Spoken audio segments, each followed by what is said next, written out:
Well, I can imagine that many of you have had this similar experience where one of your children is having a meltdown in the grocery store, like in the middle of the cereal aisle. They are yelling and screaming, no, so loud. Someone thinks you've born a velociraptor. And you are looking at your child and you're like, who birthed that person? And then you're going, that's me. And even in the midst of all your frustration and anger, probably you have this love. You think, I would still die for that child. They are annoying me to no end, but I would still die for them. That no matter what they do or where they go, that your love for them, it could never run out. Can't imagine it. And that, my friends, is just a small picture of God's never-ending love for us, as we just sang about. And that his love is not something that we earn or something that we deserve. In fact, we cannot earn what we already have.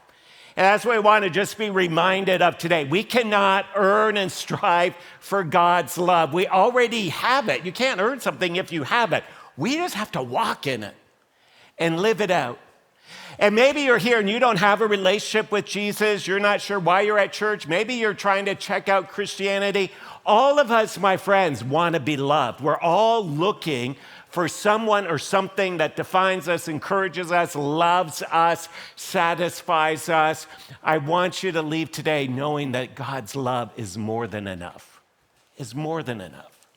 And for the last year, we have been walking through the Bible. We've just gone from Genesis to Revelation, kind of from beginning, and we're almost to the end. And one of the things that comes up over and over again is God's incredible love for us.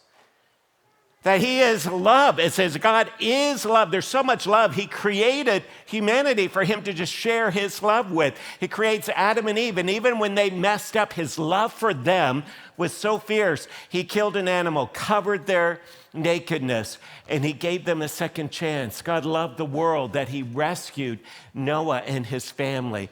God had a love for Abraham, said, Abraham, I want to walk with you. I want to be your friend, and invited him into a journey with God. Said, I'm going to bless you amongst many things. That's my love, that God loved Israel. And God loved the descendants of Abraham and said, I've got something special for you. That they were to be a light to the whole nation, to let everyone know about the incredible love of God.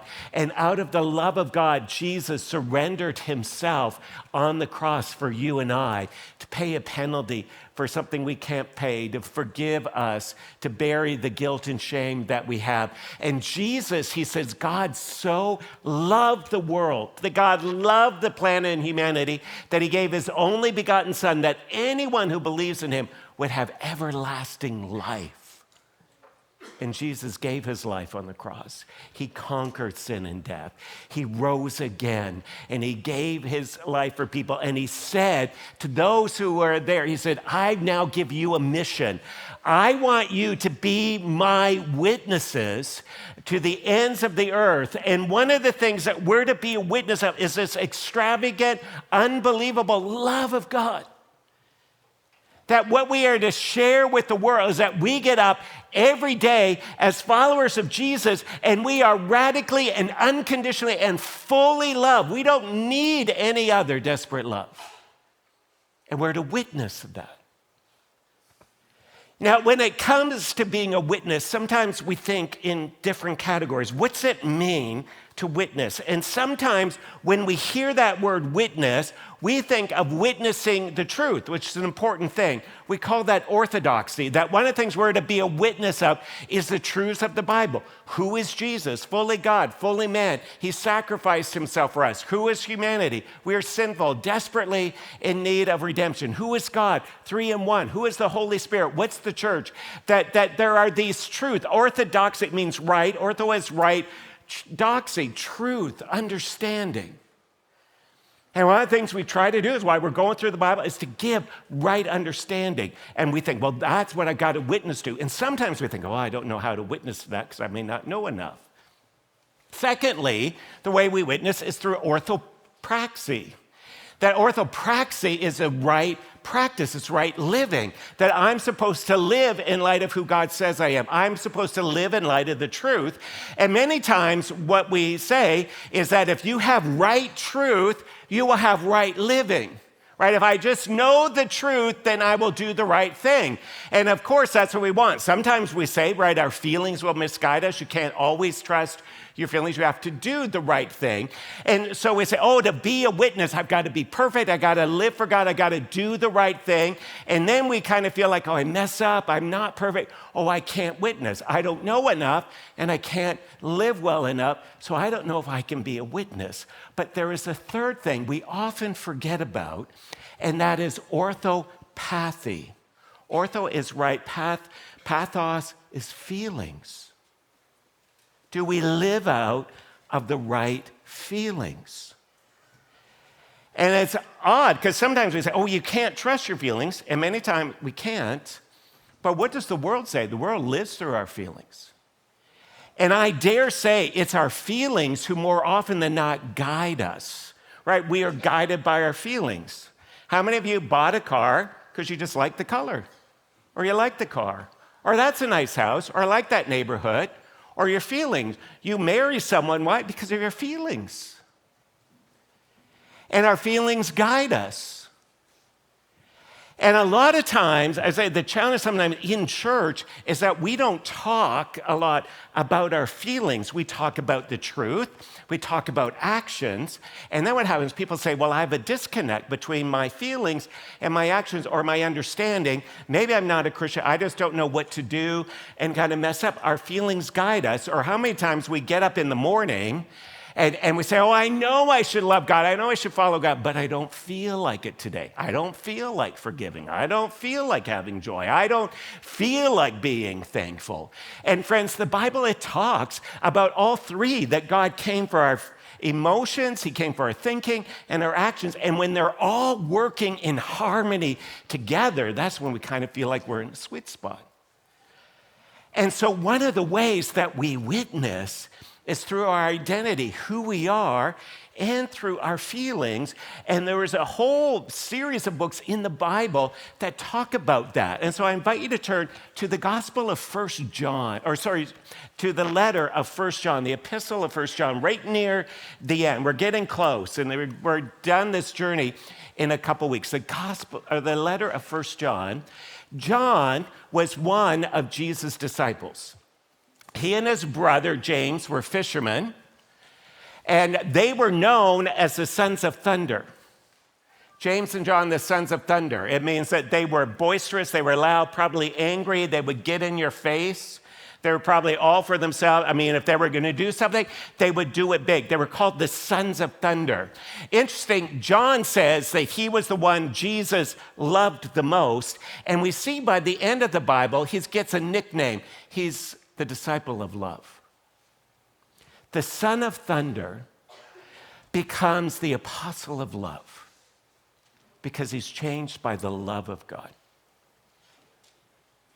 And one of the things we get to do, friends, every day is get up in the love of God, walk in the love of God, live in the love of God, be motivated by the love of God. We're motivated by the truth. We're motivated by right action, but we're motivated by how we feel. We are loved by God. This is what John is going to say. And he's going to talk about just the extravagance, first of all, of God's love. This whole letter of 1 John really just talks about the love of God and the extravagance of it and resting in it.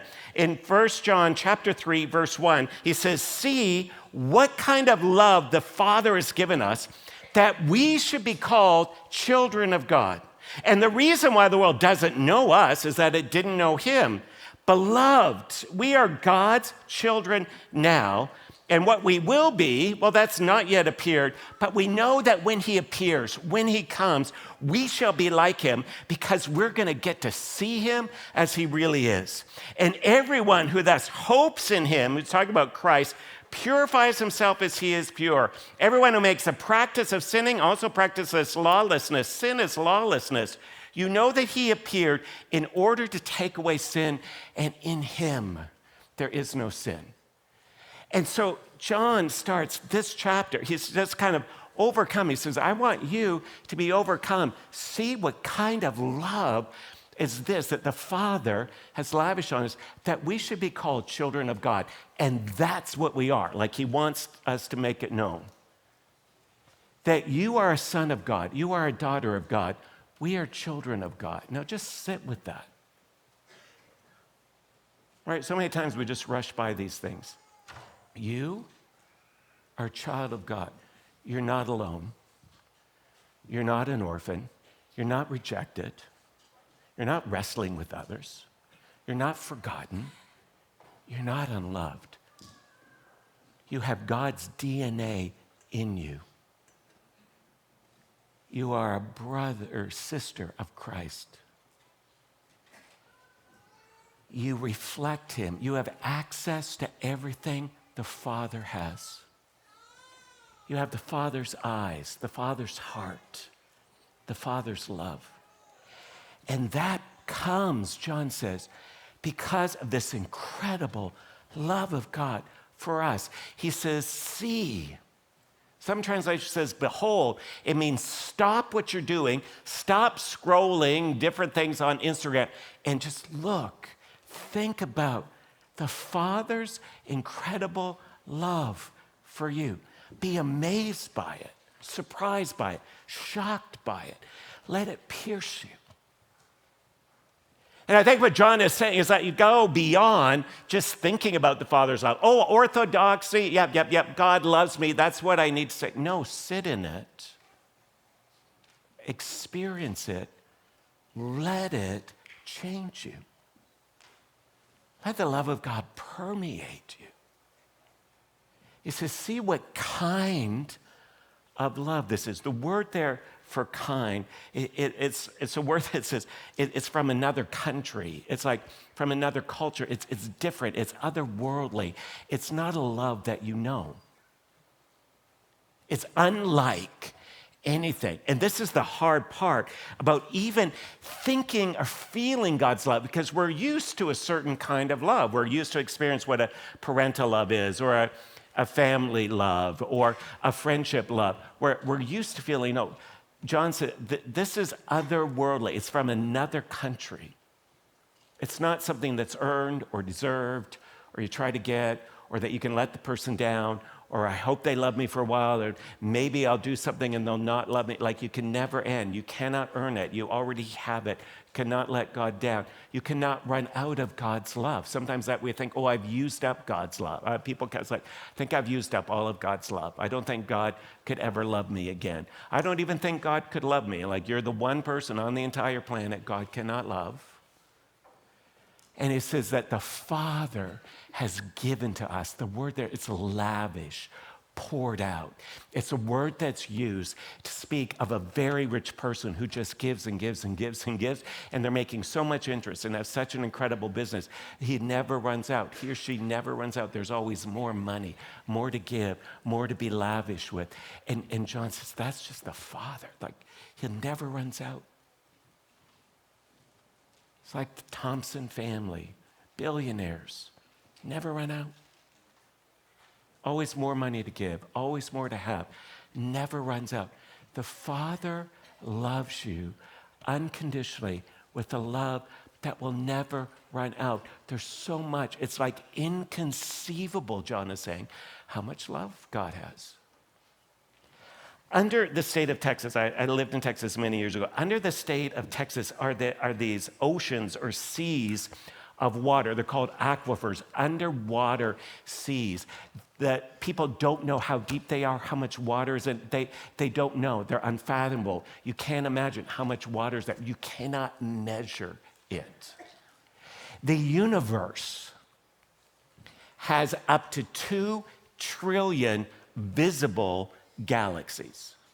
2 trillion visible galaxies. There may be more. Each galaxy has like up to 10 billion stars. Like, you can never ever count in a lifetime how many even stars there are in the universe. If you pick up a handful of sand at the beach, it would take you a lifetime to just count every grain of sand in that handful. that there are about 80 billion neurons in our minds, in our brains. 80 billion neurons. Each neuron is capable of 10,000 connections. We will never run out of thoughts. You'll never run out of thoughts. And friends, this is our God, that his love for us is so deep that you can never measure it. It's so far, it's like the stars in the sky that you cannot count. It's so unfathomable, there's never run out of thoughts about it. That's God's love for us. It's so unfathomable. And John says, think about it, behold it. The problem is, you and I have some barriers that keep us from that love. There are things that prevent us sometimes from really experiencing. And what the enemy wants us just to keep the love of God. Oh, that's a concept, that's an idea, that's a thought. He doesn't want to experience it, because when John experienced it, changed him. When we experience the love, it changes us. Because we're to get up every day and walk in that love. You don't get up every day, it's like, I got to try harder, I got to be better. No, it's, I am fully loved by the Father. I am fully loved by God. The problem is these barriers. First of all, we live in a performance-oriented world. We live in a world, right, that says, oh, we're only good if we perform. If I do enough right things, then I'll be loved or valued or appreciated. And maybe you grew up in a home like that. If you didn't, you had to have the right job to be valued. You had to do the right things, get the right grades, maybe be the right athlete, that we have this unconditional love. And even as parents, talking to people about this week, that we try to like show unconditional love to our kids, but we get more excited about some things than other things. And kids learn, oh, if I do this, my parents like light up, they'll be really happy. We live in a world, right, that's performance oriented. I have to do it, if I'm right. And some of you, you feel like you're never good enough. Some of you, you've got siblings or cousins. It's like, well, they're the favored ones. I could never do it. Some of you, you think, I could never love me. I could never perform enough. I love this picture at the end of the book of Deuteronomy. It's about the tribe of Benjamin. As you remember, Israel had 12 different tribes, and they were divided up and got different areas. And Benjamin, one of the sons of Jacob, got the smallest bit of land. And at the end of Deuteronomy, it says this, of Benjamin, he said, this is kind of a blessing, the beloved of the Lord dwells in safety. Talk about that Benjamin is loved by God. The high God surrounds him all day long and dwells between his shoulders. And here's God beloved, like loves even the leaves, like the smallest of the tribe, protects, blesses, but says, where is Benjamin? Says Benjamin is sitting on the shoulders of God. I love that picture. Right? If you remember as a kid, maybe when you're tired, or it's like, I can't walk anymore, I can't do it, and your parent picks you up, puts you on the shoulders, you feel tall, you can see over everything, you get a great glimpse, you can rest, there's something secure, your parent has a hold of you, or somebody else is holding it, like it feels like a very safe, secure, and powerful place, and God says, that's where we are. And sometimes we go, where is God? I don't see God. I look ahead, I look up, I don't see God. You're sitting on his shoulders. He's carrying you. He's helping you navigate through the challenges, stepping through the crowds and the difficulties of life, not because you earned it, because he's good. And this is the truth. Just write this down. If you don't leave with anything else, it says, God doesn't love you because you are good. God doesn't love you because you are good. He loves you because he is good. And every time you don't feel loved, every time you don't feel good enough, remember, God is good enough. He sent his son Jesus for us. That's what he did. Secondly, that's things that keep us from God's love is just identity theft. We find our identity in something else. We feel, right, our identity is that which kind of gives us meaning, significance, that when we're surrounded by that identity, we feel good about ourselves and we feel lovable. And we put our identity in different things. Many times our identity is in our job, our career, what we do. right? And if I'm doing what feels good and I'm doing well at it and we feel good about ourselves, our identity feels good. We feel like, well, maybe I can be loved. Maybe I can be lovable. Or we put our identity in possessions. We put our identity in the things, the cars that we have, the places we drive, the postal codes that we live in. We feel good about that. Maybe we put our identity in our projects, the things that we do, the hobbies that we have. Maybe we put our identity in the people we have around us. Oh, I'm friends with them, so I feel like I'm in the in crowd, or I feel like I'm valued. Our identity is often in something that makes us feel lovable. But what happens when that breaks down, when you no longer have a job, or you're retired and you don't have that identity? Where do I feel loved? Maybe it's the people have gone or left, or maybe your possessions get old. And maybe people have said things about you and it's changed your identity. Where do you feel? And when we put our identity in something else and say, that's only when I feel love, it keeps the love of God out. Maybe sometimes we put our identity in the wrong things. Maybe we put our identity sometimes in our mistakes and we feel like we're a failure, like, oh, I'm no good. Look at what I've done. I've made a mistake. I can never overcome that. No one could ever love me. Maybe we put our identity in our past, that we were a victim. Look what happened. I didn't have this good childhood. This was all bad. We put our identity in all the wrong things. And we think because of our identity, either we don't need God's love because this gives me God's love, or I am not lovable. And that pushes God's love out instead of saying, hey, I'm a child of God. That's my identity. And this is what John wants us to get to. Our real identity, we are kids of Christ. We're God's kids. And how different would it be? We get up every day saying, who am I? I am a child of God. I'm going to live like God's child today. Third thing that keeps us from really experiencing the love of God is just the walls of hurt that we build up around us that keep God away. Walls of hurt. And maybe you were hurt as a past. Maybe you had a spouse walk out on you. Maybe you had your child walk out. Maybe you grew up in a home where there really wasn't love. Or maybe you've tried to be loved by people and they've let you down. And what have you said? You've made these promises to yourself. I'm never going to be hurt again. I'm never going to let anyone hurt me. I'm not going to be loved again. I'm not going to open myself up to somebody. I build these walls around us. And you wonder, why don't I feel God's love? Because you got these walls. Why don't I experience God's love?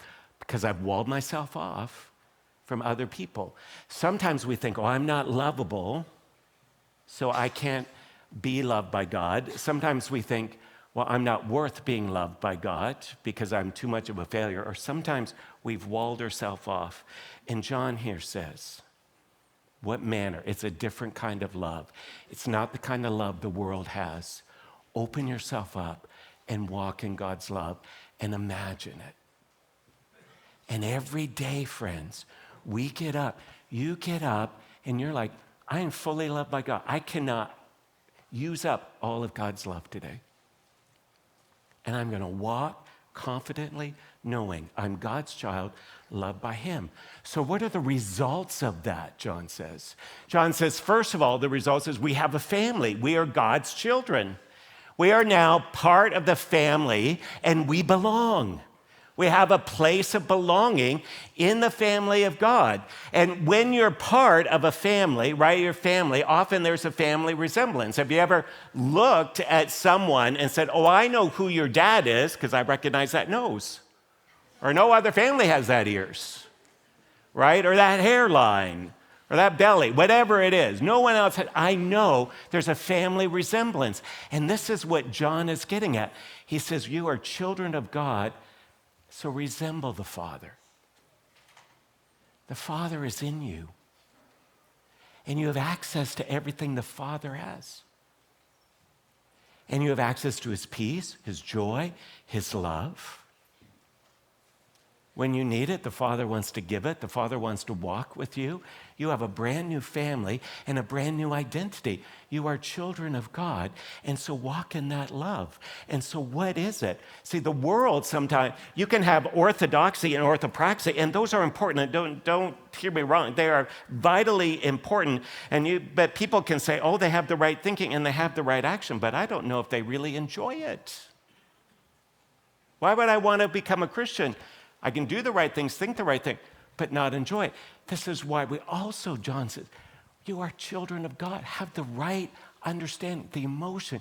You get up. I am loved. There's nothing I can do today to end God's love.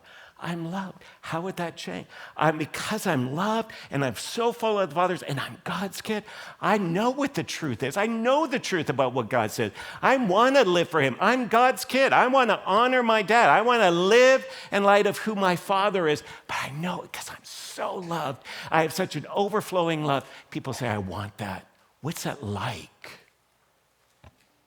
Right? What's that like to live with a love unconditional? You don't have to earn. And it puts us all in a family. This is what a church is. This is what a family of God is. It's the people of God who are walking in God's love together. That's who we are, John says. We're not only are we called children of God, we are. In all of it, Bayview, we're walking in the love of God. We are loved by the Father unconditionally and extravagantly. Can the world see it? What does it take for the world to see a family of God who are completely walking in the love of God? We have belonging. Secondly, John says, we have hope. We have this grand, unbelievable, a new hope. He says what? That one day Jesus is going to appear. He says, God's coming back. Jesus is returning. This world isn't going to always be this way. The struggles and challenges of the world aren't going to be this way. We have hope because when he appears, he's coming back. And we're going to look at that in a couple of weeks when we get to Revelation. But Jesus returning, he's coming. We celebrate Christmas, his first coming as a baby, as an infant, meek, mild, but we're going to remember that watchful, that he is coming again as a victorious king. He is coming to return to put an end to everything. John says, when he comes, we will see him and we will be like him. That when he comes, we are going to have the same as Christ. It doesn't say we're going to become, we will be like him. We're already in the becoming. We are changing. We're becoming like him. We will be like him. We will be fully heirs of him. We will take off all the shackles of this world. We won't be defined by our humanity anymore. We won't be laden down by the sin nature that we have. We will be like him. We don't know what that's like, John says, but we will be like him. And then he says, we will see him as he really is. We'll finally get to fully see who Jesus is. We get to see him. Isn't that the longing of our soul? Because we see, Paul says, we see God like through a glass dimly, like it's an imperfect picture. We can't see him fully.